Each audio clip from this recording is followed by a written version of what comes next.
This is an update video for my Springfield Armory Socom II. I have an older video on my YouTube channel of when I first got my Socom. Since the other video, I have made changes to my Socom and it's no longer the same as it was in my video shooting M1A Socom II for the first time.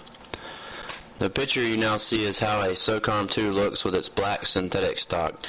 This is sort of what mine used to look like, except for this is the picture from Springfield Armory's website of the Socom II. I'm using it to show what mine did look like so you can kind of compare it to how it looks now. Here's how my Socom II looks today. As you can tell, it looks a little bit different from my video or the other picture I have, and I'll go over what I've changed on mine and who I got it from and the effects. First I'll start with the stock. I got the Viator mod stock for mine. After looking for stocks online, this was one of the cheaper ones, and was actually made for my rifle. Viator makes the tri-rail for this rifle exclusively for Springfield, so it was it was going to fit, so that was a plus and why I went with it.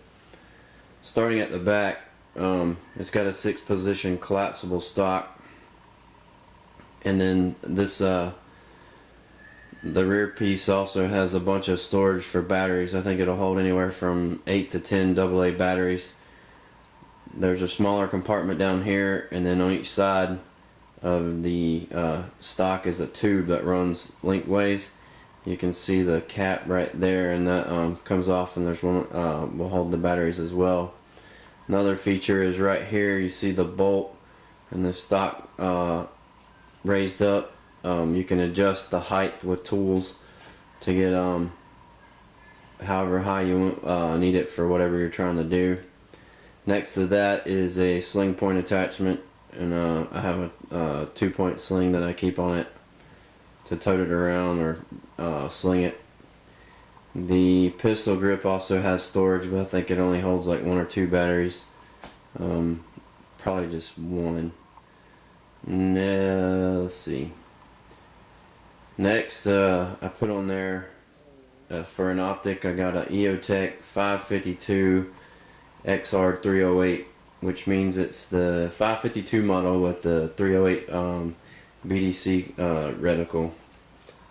So it I'll insert a picture of what the reticle looks like, but it's the main dot is for out to 500 meters, and it has some other dots for out to 1.2 kilometers, as if you could see that far with a 1-power sight. It's sitting on a LaRue Tactical quick release mount, and then I have I think it's GG&G cover installed to close when I'm not using it. I'm running lithium batteries in there, so the battery life is about 1,000 hours or so. Regular AA's I think is 600. I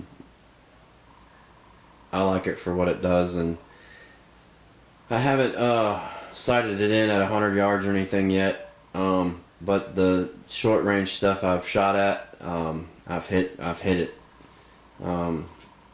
So far I've been mainly plinking. I just never got around to taking it out and trying to sight it in for 100 yards or so. Or, well, maybe meters, since it is in meters. Next, let's see. I have a vertical folding front grip. This one's gives me a little bit better, smaller profile for when it sits on the bipod. And then you can hold on to it as it's folded, or hold on to it as it's extended, and it provides a stable place to hold it. I've had this for a while, and I don't think the angled grips were out before I got this one, which, if you know about an M1A, you have to insert the magazine at an angle. So this any vertical grip has to be far enough forward not to interfere with that. Next, I put on a Picatinny Mounting Weaver bipod. So far it's a pretty decent little bipod. It adjusts fairly well. The legs do. The legs lock folded or down I think it has cant, and it will swivel on itself. And since it's I didn't have to get any other special mounts to mount like a Harris or whatever to the Picatinny. It comes where it mounts automatically to a Picatinny rail. Next, I got me a Troy's Industry 762 medieval muzzle brake for the M1A.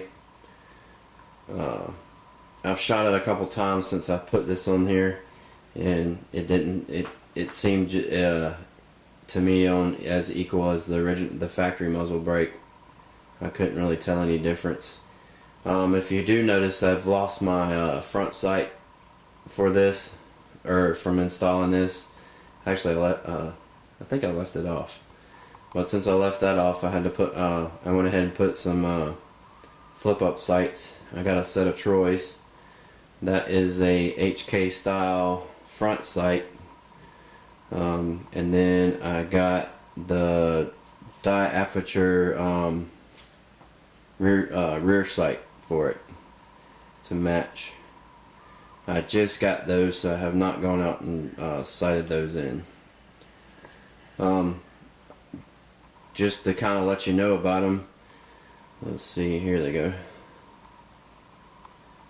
On the left is a standard 20 round magazine. On the right is a 25 round magazine for the M1A. The one on the right is made by Checkmate Industries, and the last time I checked, or as I know, they are the OEM manufacturer for the magazines for the military, and I do think they help make magazines on the side for Springfield Armory. They came up with this 25 round, and I've got about, let's see, 5 of them now, I think, and have not had any trouble with them. It's 5 extra rounds, and is only about 1.5 inches taller, which there used to be 30 rounds available for the M1A, but I think all the sources for that dried up, and any of the new non-factory stuff doesn't work very well. But these function pretty flawlessly in my opinion. I got mine from Brownells, but you can find them other places or all over the web. I keep mine with the one of the little mag pullers that's made to go on there. It fits the same on the 25 as it would on the 20. How this setup is, let me see how to say this. Since when I first shot the other video, the rifle shot had a real smooth, straight brat recoil. Changing out to the Violtor mod stock, I did notice some minor difference in how the recoil is felt when I shoot it. It could be a number of things. One, how my stock is attached, or my rear stock's attached to the rest of it, because it's a little bit higher. And just the other stock was maybe a little bit more beefier than this one is. Not to say this one's not rugged or anything, it's just this is more, there's less material because it's a collapsible, but overall the change wasn't notably for good or for worse, but that was just something I did notice when I changed out my stock to this one. The only other thing I plan to do is to add a magnifier, just to be able to take a little bit better advantage of the 308 round. Having the EOTech already, I might, if I save up, spend the money and actually get the EOTech magnifier, even though I know there's the cheaper versions out there, just to say I have one or whatever. But anyway, this is what I've done to my M1A Socom since in the past couple years that I've owned it. As for cost, the stock was over $400. The EOTech, I paid just under $500 for it because I got it on sale, but you can expect to pay around $500 or $550 retail. The flip-ups, they're going to cost retail about close to $200. maybe more if you get the tritium. The vert grip, I don't even remember how much that was.